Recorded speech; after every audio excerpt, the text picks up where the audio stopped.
Amigos de EWTN, bienvenidos a esta nueva edición de su programa Cara a Cara. Soy Alejandro Bermúdez.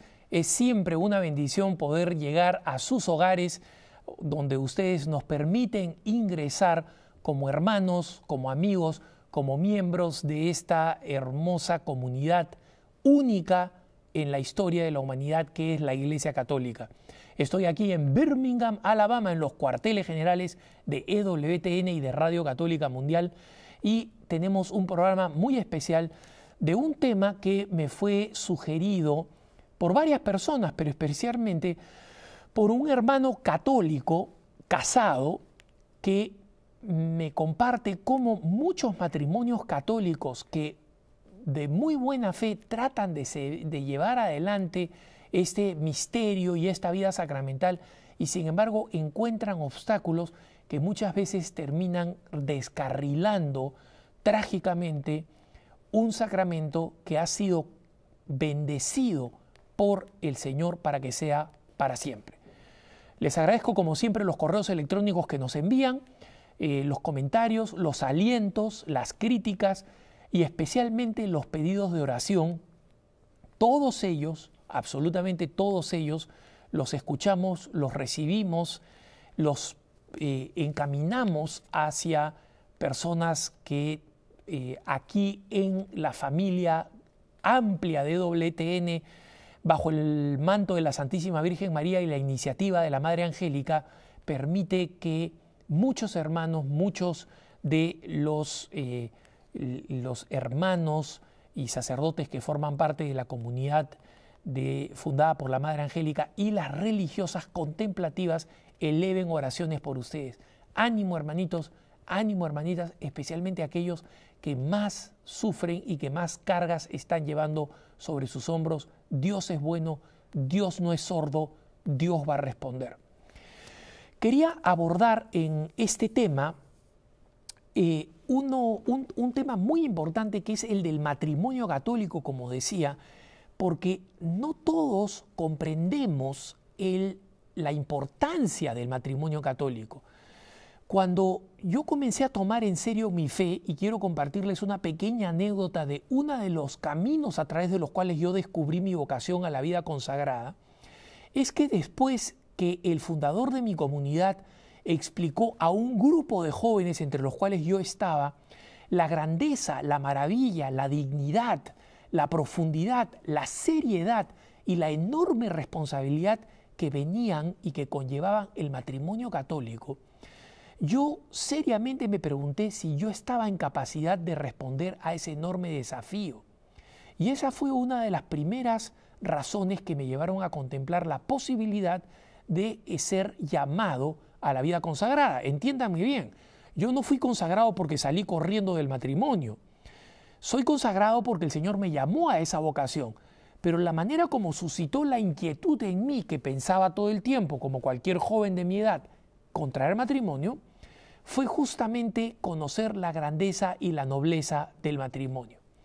Hablemos en consecuencia del matrimonio católico, de las dificultades que hoy enfrenta, de las dificultades intramatrimoniales, y hablemos un poquito de algunos caminos para evitar la destrucción o el empobrecimiento del matrimonio católico, con el compromiso de que más adelante en Cara a Cara voy a traer a algunos expertos para hablar específicamente sobre la vida matrimonial.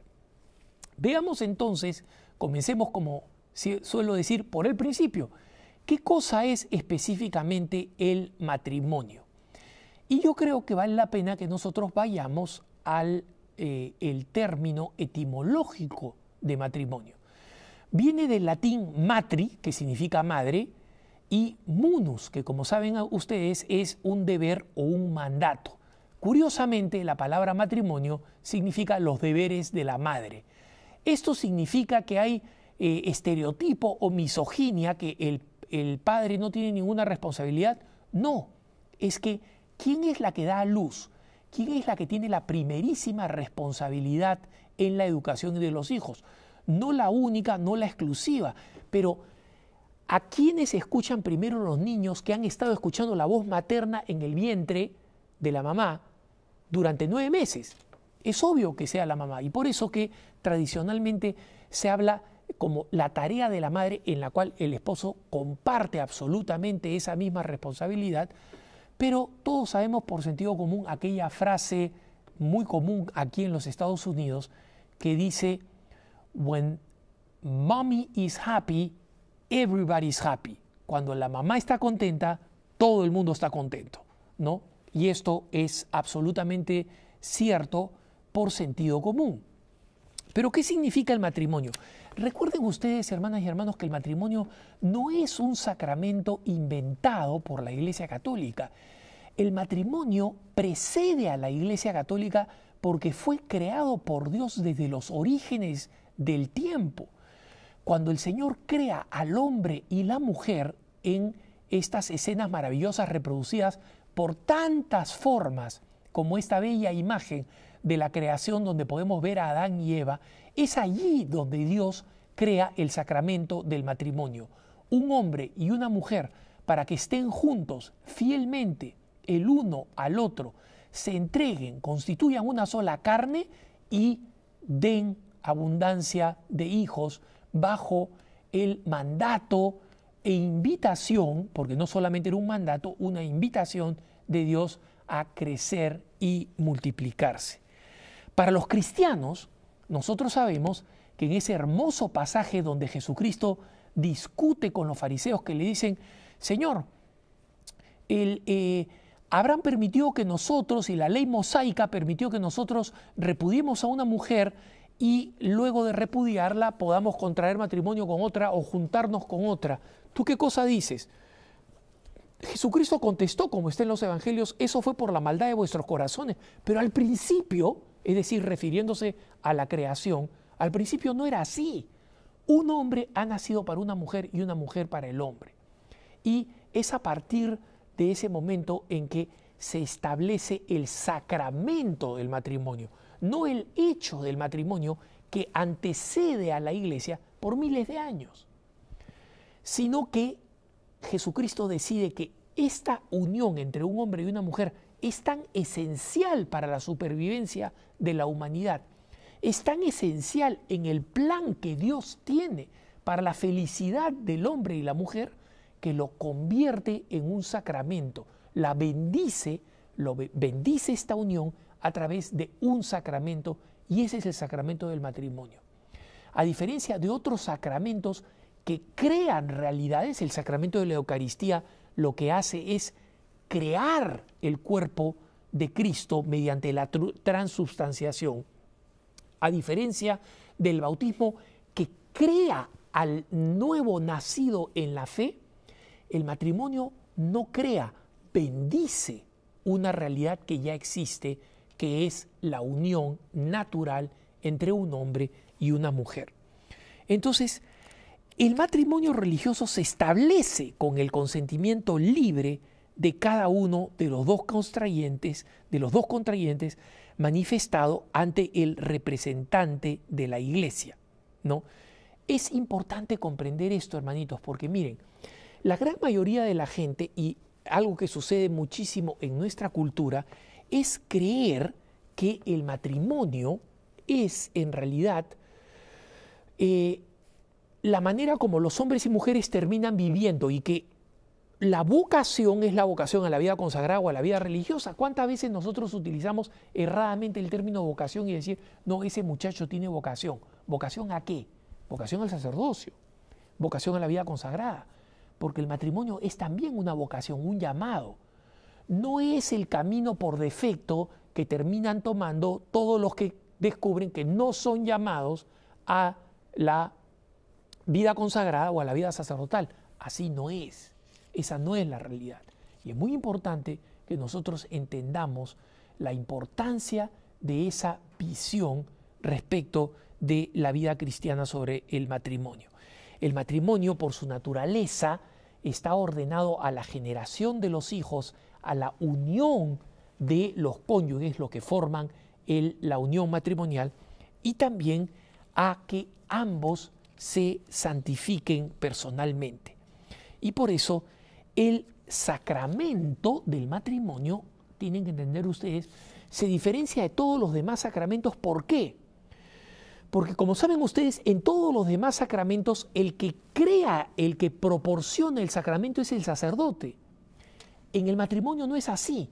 Los contrayentes son los ministros y el sacerdote o el diácono es el testigo calificado a nombre de la iglesia. Eso es para que vean cuán especial y singular y valiosísimo para la iglesia y para la humanidad es el matrimonio. Pero ¿cuáles son las propiedades del matrimonio? Las propiedades del matrimonio, hermanitos, cada persona casada o que se va a casar debería tenerlas en su cabeza aprendidas de memoria y de ultramemoria porque están expresadas en la misma liturgia matrimonial. Y quiero que ustedes me sigan en qué es a lo que los contrayentes se comprometen en el sacramento del matrimonio. Y es importante revisarlos porque muchas veces hoy en día el matrimonio se ha vuelto pura pompa y circunstancia y el novio y la novia están atentos a si va a caer la florcita del techo, si mi saco está bien adornado, si mi mamá está llorando, emocionada, si hay suficientes invitados. Todas estas cosas totalmente triviales, frívolas, ridículas, secundarias e irrelevantes, menos la atención a aquello a lo que se comprometen los contrayentes. Y vamos paso a paso para recordar a qué se comprometen los contrayentes y cuál es el peso enorme y la responsabilidad gravosísima. Ojo, no estoy diciendo gravísima, mal dicha, sino gravosa significa que pesa, ¿no? En aquellos que contraen el sacramento del matrimonio. Dice, cuando nosotros vemos antes de propiamente el momento de la unión, acontece algo que se llama el escrutinio en el matrimonio. Y aquí leo de la liturgia del matrimonio, no inventado por Alejandro Bermúdez. Este es el sacramento del matrimonio, el libro de sacramento, el libro litúrgico de los sacramentos, específicamente del matrimonio. Y dice, primero comienza el escrutinio, NN y NN, vamos a llamar Juan y Juana, ya para ser simples. Juan y Juana vienen a contraer matrimonios sin ser coaccionados, libre y voluntariamente, sin ser coaccionados libre y voluntariamente, o sea, es un acto libre. Este es lo primero que quiere ver el matrimonio, que lo hacen libremente. Es decir, ¿saben lo que significa libres, hermanitos? No hay libertad si no hay conciencia de lo que uno está haciendo. Cuando un niñito abre un bebito, abre un pomo de pintura y lo arroja por el costado, ese niño no lo está haciendo con libertad porque no es consciente de lo que está haciendo. Pero si un adulto quiere vengarse de una familia, abre un pomo y lo tira, ¿por qué el bebito no va a la cárcel y por qué el adulto sí? Porque el otro lo está haciendo libremente, es decir, hay conciencia.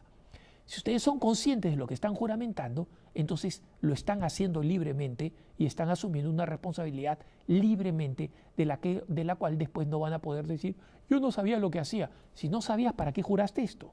Porque esto es a lo que se compromete todo, absolutamente todo aquel que contrae matrimonio.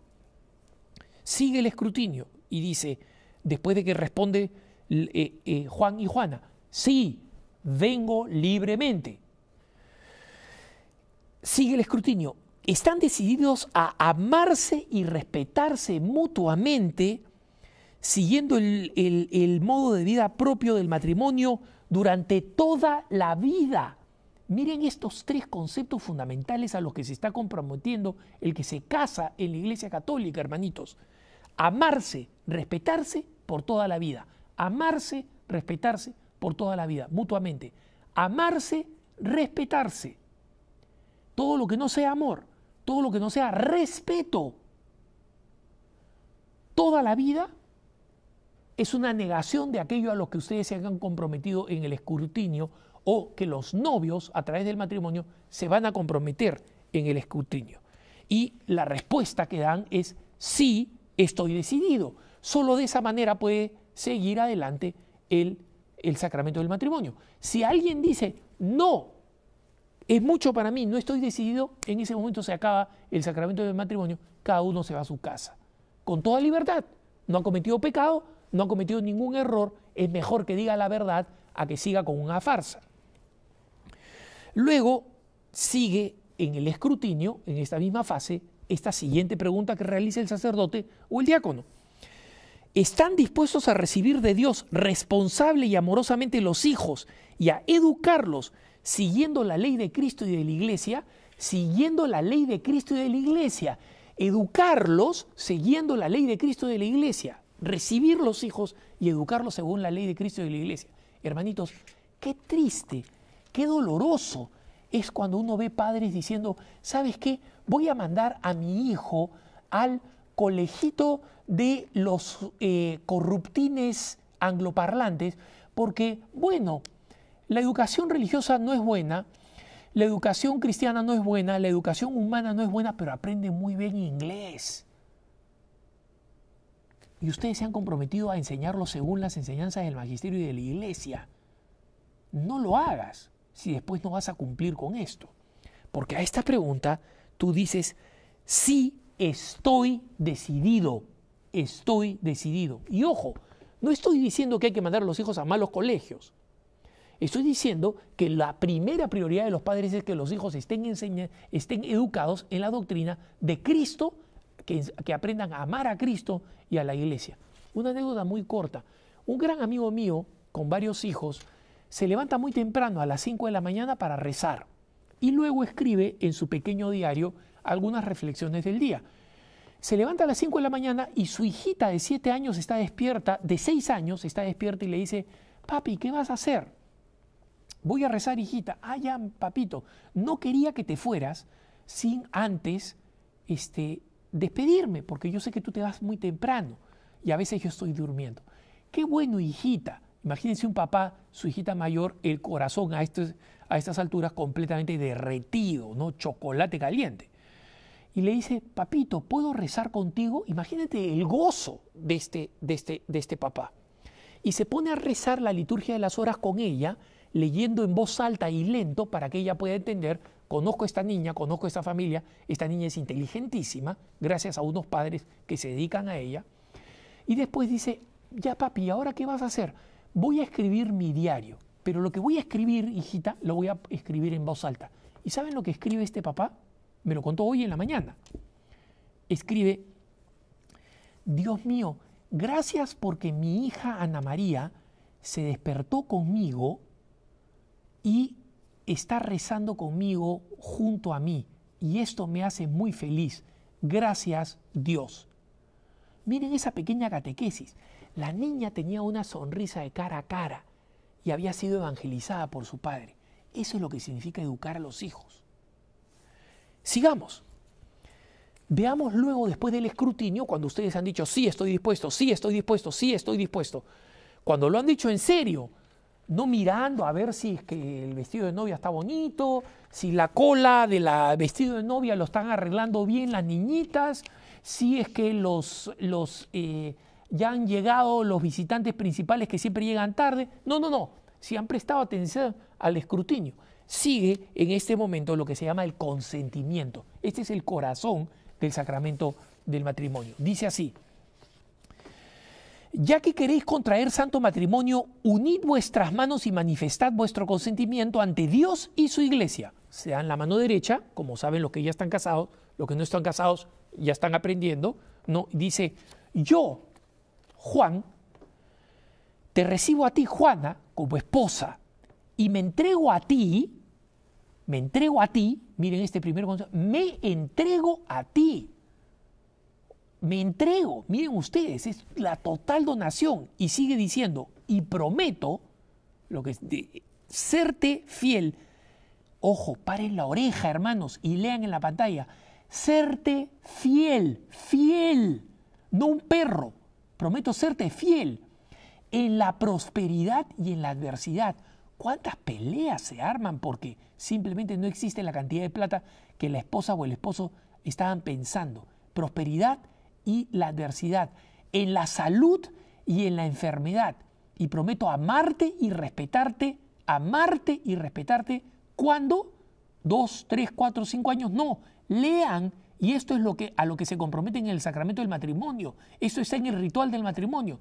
Prometo amarte y respetarte todos los días de mi vida. Luego estas mismas palabras son repetidas por la esposa cuando le pone el anillo al esposo. Son exactamente las mismas palabras. Tomen el peso de lo que significa comprometerse a la vida matrimonial, de lo que ustedes se comprometen a hacer, de los que ustedes que están casados se han comprometido a hacer. Qué lindo es retomar estos textos, revisarlos en pareja, revisarlos como esposos y decirles, amor, ¿no nos habíamos comprometido a esto? ¿Por qué no hacemos un pequeño examen de conciencia sin criticarnos, simplemente cada uno, un pequeño examen de conciencia? ¿Cuánto estamos viviendo esto, aquello que nos comprometimos? Dimos la palabra ante un testigo de la Santa Madre Iglesia, que es el sacerdote o el diácono, que tomó nuestras promesas en nombre de Dios. Y en consecuencia pronunciamos este juramento en nombre de Dios. Y por eso es que para aquellos que todavía no están casados hay que poner tanto peso en la preparación. Hermanitos, el matrimonio requiere preparación. El Catecismo de la Iglesia Católica insiste en la necesidad de la preparación. Y quiero ponerle solo un texto del Catecismo de la Iglesia Católica, de los varios que el Catecismo tiene sobre la necesidad de la preparación para el matrimonio. El número 1632 del Catecismo de la Iglesia Católica dice lo siguiente. Dice, para que el sí de los esposos sea un acto libre y responsable, y para que la alianza matrimonial tenga fundamentos, ojo, tenga fundamentos humanos y cristianos, es decir, de condiciones humanas y de virtudes cristianas sólidos y estables, la preparación para el matrimonio es de primera importancia. Y aquí les comento algunas de esas características que sugiere el Catecismo de la Iglesia Católica.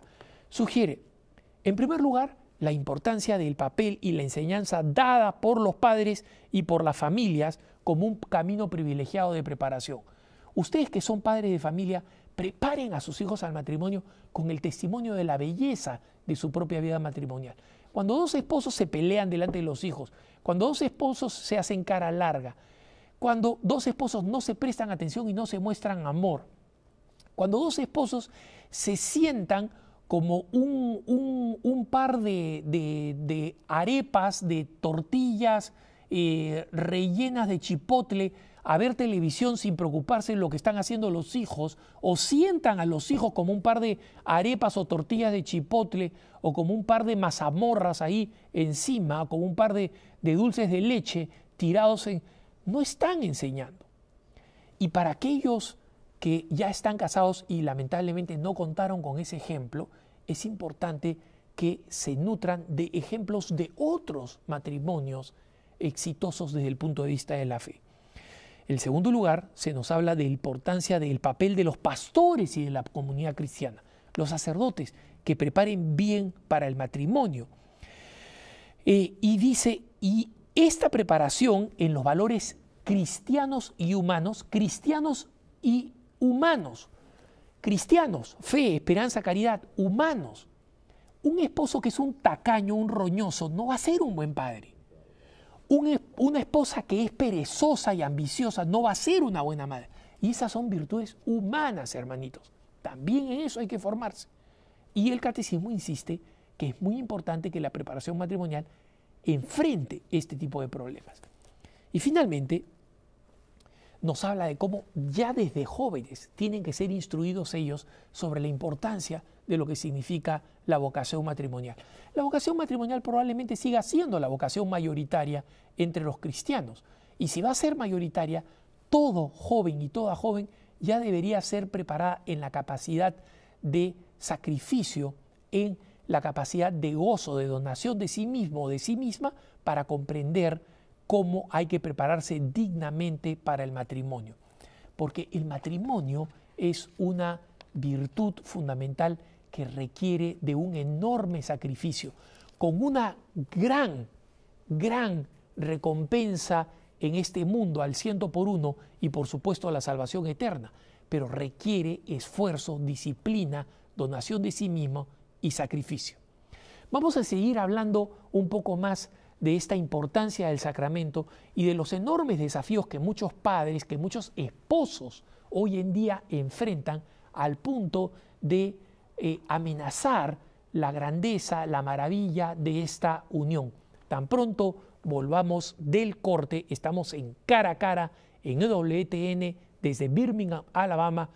No se vaya.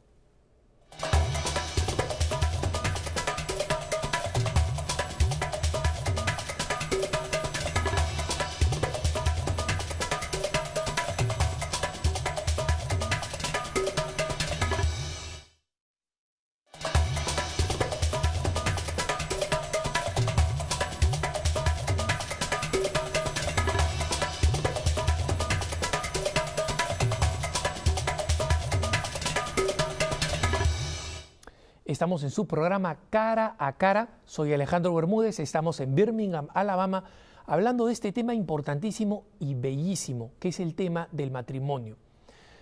Cuando nosotros estudiábamos cívica en el colegio, una de las primeras cosas que nos decían es: la familia es la célula básica de la sociedad. Eso no solamente es absolutamente cierto, sino que se aplica exactamente igual en la iglesia. Es la célula básica de la iglesia. Los papas han insistido, la familia es la iglesia doméstica. Allí comienza la vida de la iglesia. Ahí es donde arranca la iglesia, digamos así. ¿De dónde salen los futuros sacerdotes? ¿De dónde salen las futuras religiosas? ¿De dónde salen los futuros esposos y esposas que van a educar a los hijos en el matrimonio? La familia. Y esa es la razón por la cual los papas han insistido tanto en el papel de la familia, especialmente en los últimos pontífices. No solamente Juan Pablo II con su magnífico documento Familiaris Consortio, no solamente el querido Papa Benedicto XVI hablando una y otra vez de la necesidad de defender a la familia, de defenderla como núcleo básico de la Iglesia y de la sociedad, y lo tenemos ahora con el Papa Francisco, tan amante de la familia, tan preocupado por la familia, tan hijo él de una familia unida de inmigrantes en Argentina, y que ha convocado precisamente al primer sínodo, es decir, reunión de obispos en el mundo, convocado por él mismo, es el sínodo de la familia, porque recuerden que el primer sínodo del que participó el Papa Francisco, que es el sínodo de la nueva evangelización, ya había sido convocado por su predecesor. El primer sínodo que él escoge es el sínodo de la familia. ¿Por qué? Porque sin el matrimonio, hermanos, y sin matrimonios sólidos, promisorios, donde se formen bien, no hay iglesia. Es la célula básica de la sociedad y es fundamental para la vida de la iglesia. Por eso nosotros tenemos que entender esta urgencia de reconstruir, de revalorizar el papel del matrimonio como centro de la familia, porque sin matrimonio no hay familia.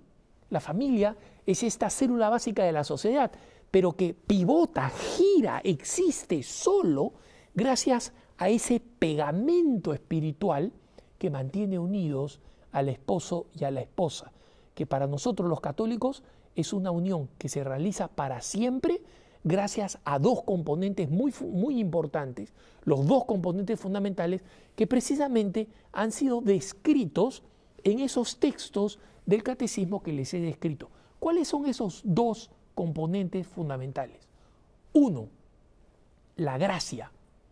Recuerden ustedes que en el mismo catecismo, en el número 1638, nos dice algo muy importante. Nos dice lo siguiente: del matrimonio válido se origina entre los cónyuges un vínculo perpetuo y exclusivo por su misma naturaleza. Vínculo perpetuo y exclusivo. Exclusivo. ¿Saben lo que significa exclusivo, hermanos? Significa que el adulterio es el peor pecado que existe. A muchos de ustedes les sorprenderán, se van a asustar, van a pensar que Alejandro está diciendo una herejía y van a salir corriendo a preguntarle a alguien. Pero les digo esto que es absolutamente cierto, que es enseñanza jurada de la Iglesia. El adulterio, o sea, el que saca los pies del plato contra su esposo o contra su esposa, comete un pecado de fornicación peor que el que comete un sacerdote que falta a sus votos. ¿Por qué? Porque el sacerdote no tiene mujer. Con esto no estoy justificando que los sacerdotes sean infieles. Con esto no estoy justificando que los consagrados seamos infieles. Para nada. Pero si estamos hablando en gravedad de pecado, el esposo o la esposa tiene pareja. Y esa es la razón por la cual cuando ustedes ven en el Nuevo Testamento, en el Antiguo Testamento, cada vez que Dios se refiere a la repugnante infidelidad de Israel, no la llama un consagrado que ha faltado a su vínculo a su vínculo de consagrado. No llama a un levita que se había comprometido a vivir el celibato, por lo menos hasta el matrimonio, que ha faltado a eso. No, se refiere al adulterio. Miren, constantemente Yahvé, o sea, el Dios, el Señor en el Antiguo Testamento describe el pecado tipo, el pecado repugnante, el pecado de deslealtad, el adulterio. Y esto es importante porque en muchas partes de nuestra cultura latina se cree que sacar los pies del plato es, bueno, no es lo mejor, pero es normal. No, no, no, no es. Es más repugnante, repulsivo y un pecado más grave que cualquier otro que comete un pecado del sexto mandamiento no estando casado. Entonces, vuelvo, dice, el matrimonio válido se origina entre los cónyuges un vínculo perpetuo y exclusivo por su misma naturaleza. Además, en el matrimonio cristiano, los cónyuges son fortalecidos. Miran esta parte, qué importante, la pueden ver ustedes en pantalla, ¿no? En el matrimonio cristiano, los cónyuges son fortalecidos y quedan como consagrados por un sacramento peculiar para los deberes y la dignidad de su estado. Un sacramento peculiar para los deberes y la dignidad de su estado. Hermanitos, esto es crucial, crucial. Esta no es palabrería. ¿Saben lo que significa que sea un sacramento peculiar para los deberes y la dignidad del estado? Significa, hermanitos, que tú, hombre débil y pecador, tú, mujer débil y pecadora, pero enamorada y deseando auténticamente ser una buena esposa cristiana, con todas tus limitaciones, poniendo los medios, habiéndote formado. Lo mismo tú, varón, que estás por casarte. Lo mismo tú, hombre y mujer casada. ¿Sabes lo que ustedes han recibido que yo no tengo? Porque yo soy consagrado. Ustedes han recibido una gracia especial para el matrimonio. Ese es justamente lo que se conoce como gracia sacramental. Cuando nosotros rezamos, recibimos gracias, pero recibimos una gracia que podríamos llamar una gracia general. La maravilla del sacramento, de cada sacramento, es que el sacramento proporciona las gracias específicas para las tareas que hay que asumir. ¿Cuántos hombres solteros decían, pucha, yo no puedo aguantar ni 5 minutos el llanto de un bebé? Y de pronto resulta que pueden no solamente soportar, sino sobrellevar con alegría, con energía, muchas veces con sacrificio, por cierto, pero pueden sobrellevar lo que creían que nunca iban a poder sobrellevar. ¿Por qué? Porque el matrimonio les ha dado una gracia específica para su tarea, gracia específica para ser fieles, gracia específica para no ser infieles al matrimonio, gracias específicas para soportaros mutuamente, porque a veces entre los esposos no siempre llegan a un acuerdo, pero pueden soportarse mediante una paciencia que creían que no tenían. Entonces, el componente humano es importante, pero tienen que saber, hermanos, la gran esperanza del que se va a casar es que va a recibir las gracias propias del matrimonio y exclusivas del matrimonio. ¿Cuántas veces la gente se queja, oye, esos papás no escuchan que sus hijos se están dando de alaridos y no se vuelven locos? Porque yo me estoy volviendo loco. No yo, Alejandro Bermúdez, ¿eh?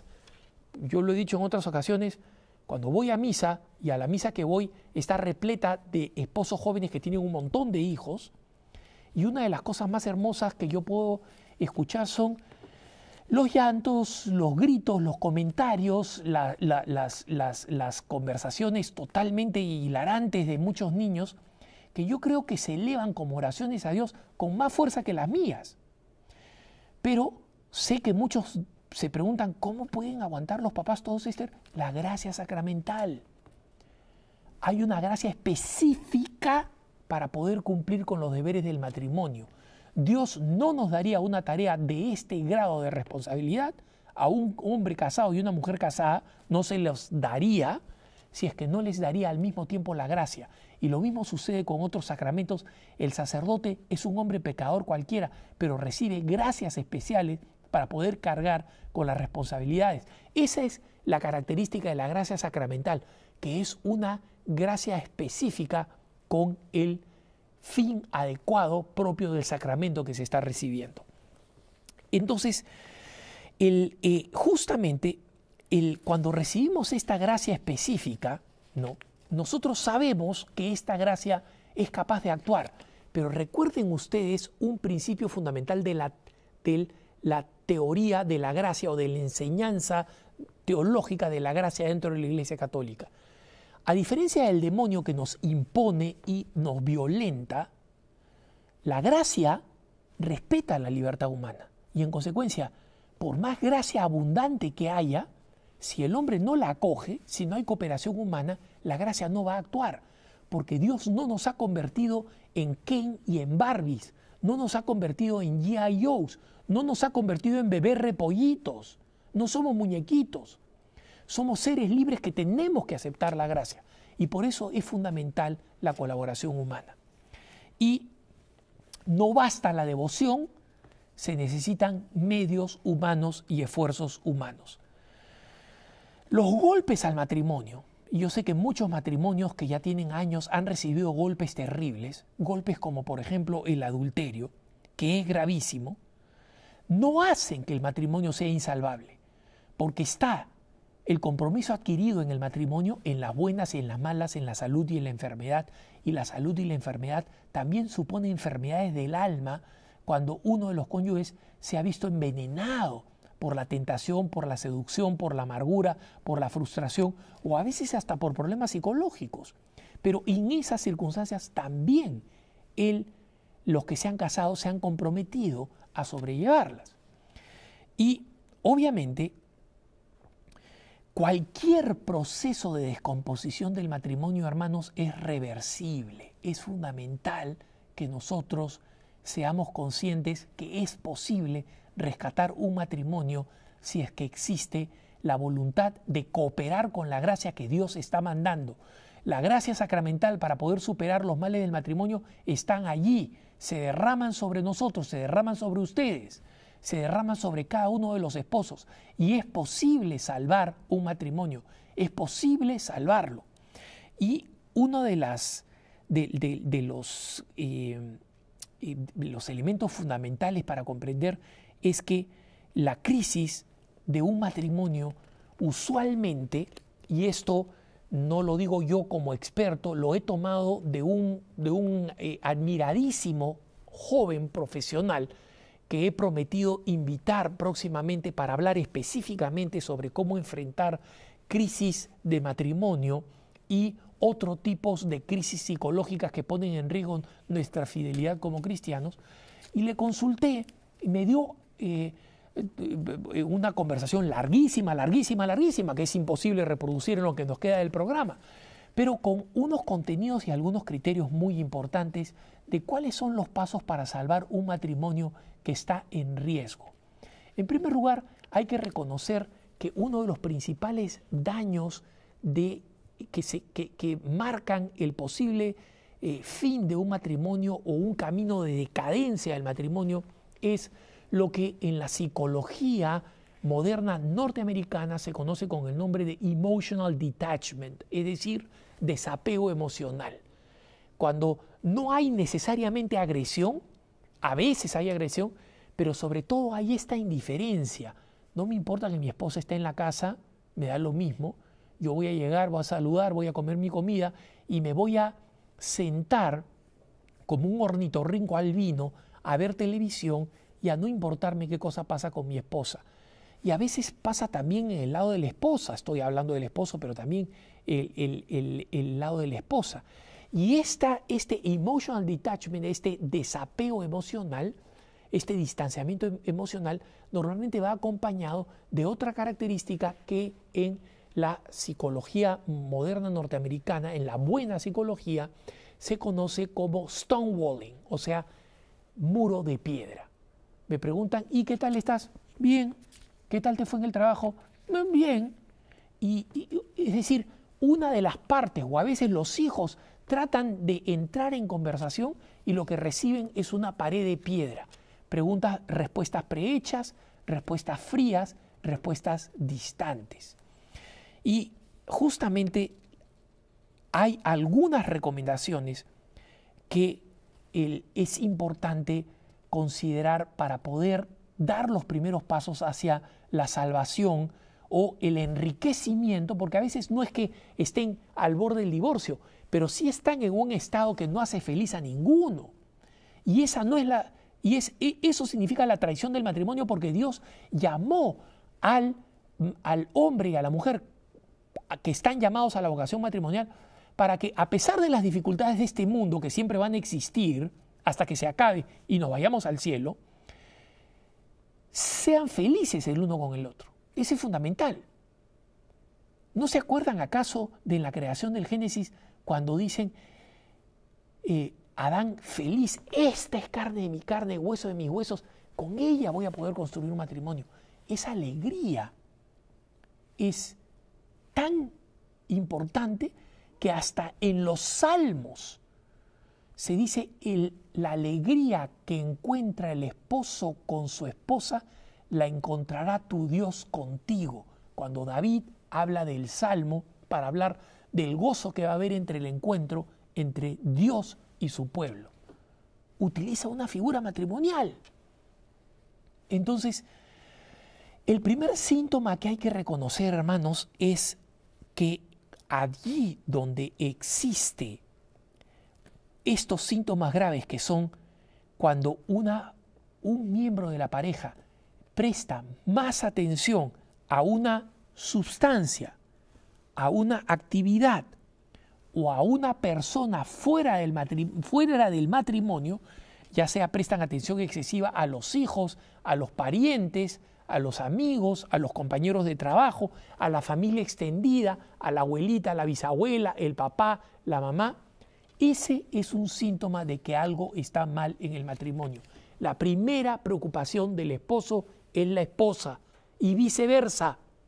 Solamente cuando hay esa preocupación, entonces en esa preocupación que obviamente nace de Dios, Dios primero, Dios encima de todo, pero cuando hablamos de las relaciones humanas, cuando hay algún apego a una actividad, trabajo, deportes, entretenimientos,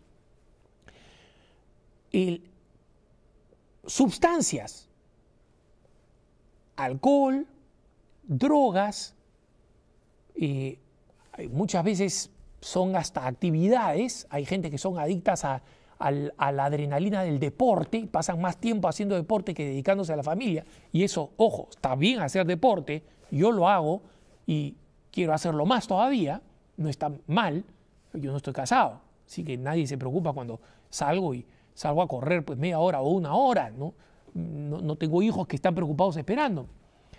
O cuando hay una preocupación que hace que la persona esté más pendiente de la familia extendida, los amigos, el vecino, los conocidos, los compañeros de trabajo, los miembros de la logia masónica, lo que sea, ¿no? Ya saben que estar en una logia masónica significa estar fuera de la iglesia, ¿no? Pero les pongo el caso. Ese es un signo de que las cosas andan mal.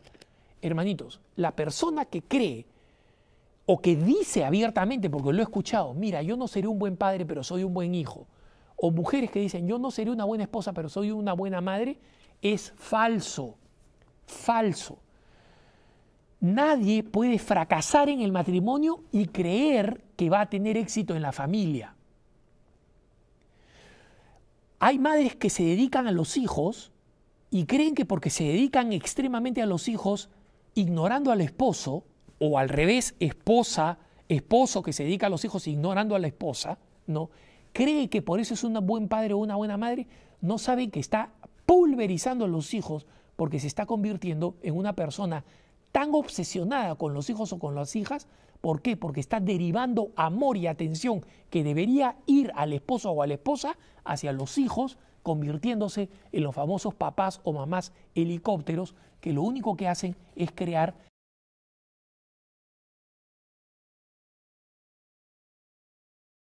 seguros o que terminan teniendo fobia de pertenecer a la familia y tratan de evitar todo lo que puedan al papá o a la mamá. Entonces, frente a esta situación, hay algunas mínimas recomendaciones que este terapista amigo mío, a quien yo he visto salvar múltiples matrimonios, recomienda tener en cuenta. Y son algunos pasos muy sencillos. El primero es que si alguien quiere salvar a su matrimonio, tiene que afirmar la reversibilidad de la situación. ¿Cuántas veces me ha tocado hablar con personas que son? ¿Cuántas veces me ha tocado hablar con personas que están tan desilusionadas que dicen, ya no hay nada que hacer, ya no hay nada que hacer? Seguimos viviendo así o nos separamos. Es decir, hay una total desesperanza. Hermanitos, mientras tú estés bajo el sacramento del matrimonio, la gracia de Dios no va a faltar. La gracia de Dios va a hacer más milagros de lo que tú eres capaz de entender. Pero tú eres el primero, tú eres la primera que tiene que entender que es posible revertir la situación, no importa cuán abajo haya ido, es posible. No siempre resulta, porque el pecado entra de por medio, pero lo primero es que hay que tener esa convicción y jurársela al Señor, Señor, voy a hacer todo lo posible porque esta situación, por el sacramento del matrimonio, es reversible. En segundo lugar, está la apertura al diálogo. Hermanitos, la palabra clave aquí es apertura. Miren, existen muchas terapias hoy en día que hablan de la necesidad de la comunicación. La comunicación no es mala, al contrario, la apertura al diálogo requiere comunicación. Pero tengan cuidado con creer que la comunicación es la que le va a resolver el problema. Creer que la comunicación es el problema es creer que un problema práctico ajeno a los esposos, la comunicación, esa tubería de diálogo, es en realidad lo que va a resolver el problema. No, hermanitos, por eso explico, apertura. Si una persona no quiere abrirse, no quiere hablar, si una persona no está dispuesta a ser ascética y renuncia y decir, está bien, estoy repleto de esta amargura, yo creo que hablar no sirve para nada, he tratado de hablar y no me escuchan.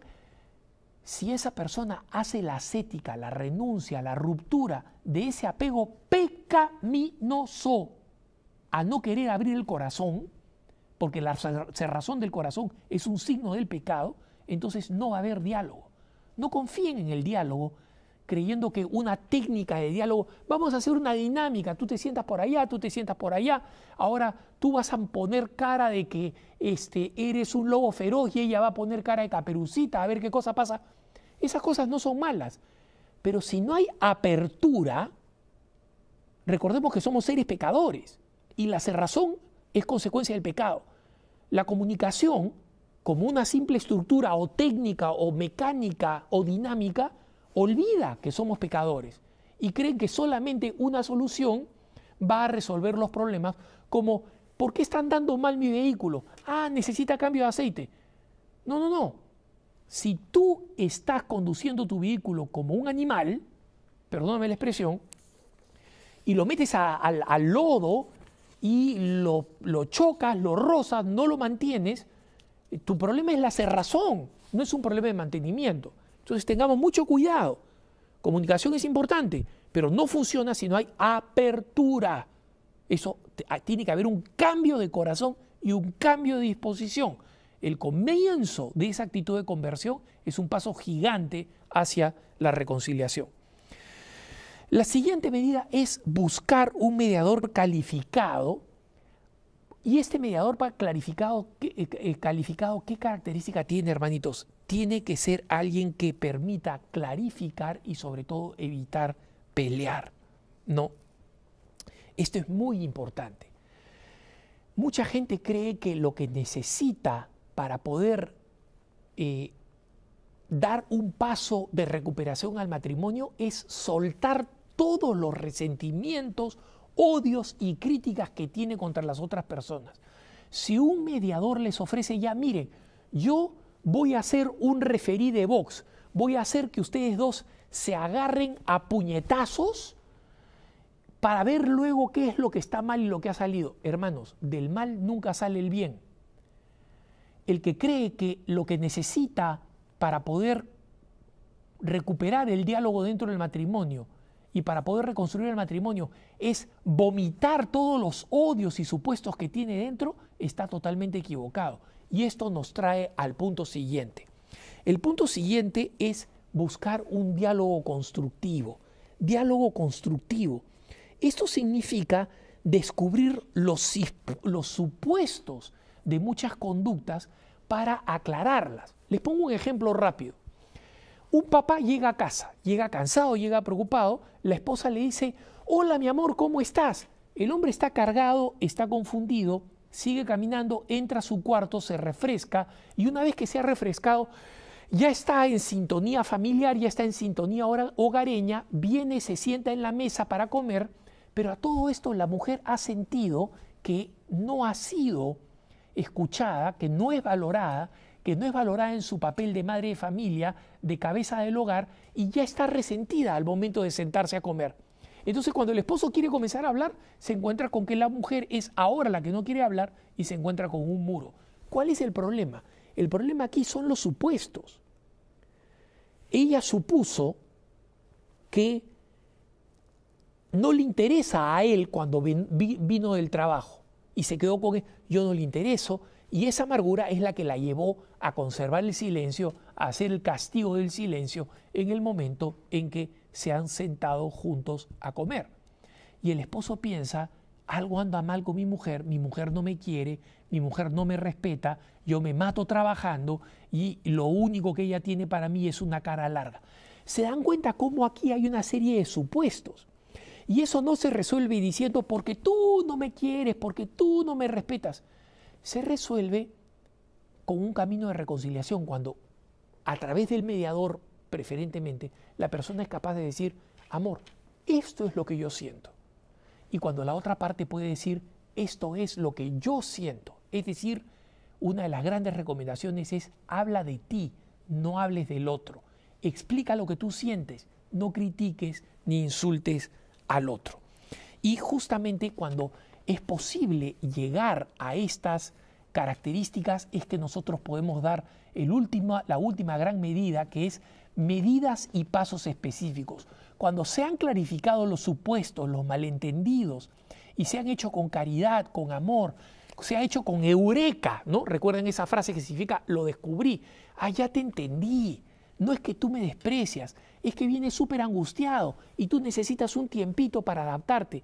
Ahí es cuando las parejas pueden comenzar a tomar medidas concretas. Está bien, yo voy a dejarte tu tiempito, pero tú también haz un esfuerzo para que no te dure media hora, pues. Tómate 15 minutos en adaptarte con la familia y regresa contento, ¿no? Entonces, a través de esta medida y estos pasos específicos, es importante comprender, hermanitos, que los matrimonios se pueden rescatar, se pueden salvar y se deben salvar, porque una vez más que nunca de la familia depende el futuro de la iglesia.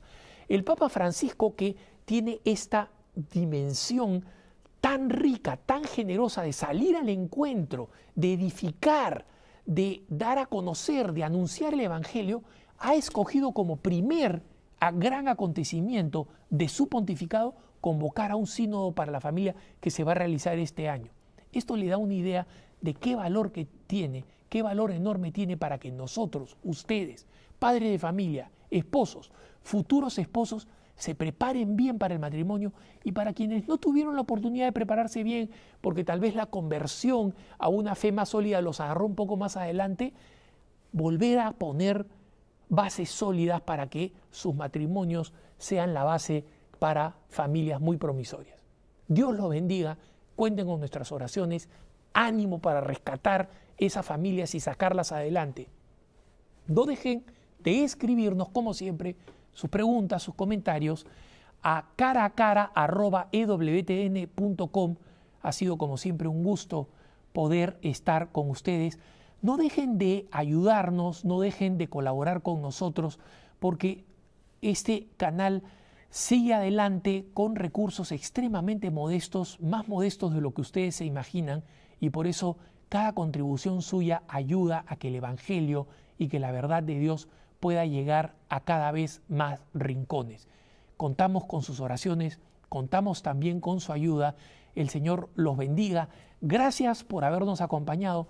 Cuenten con mis oraciones por cada uno de ustedes y hasta la próxima con este su programa Cara a Cara.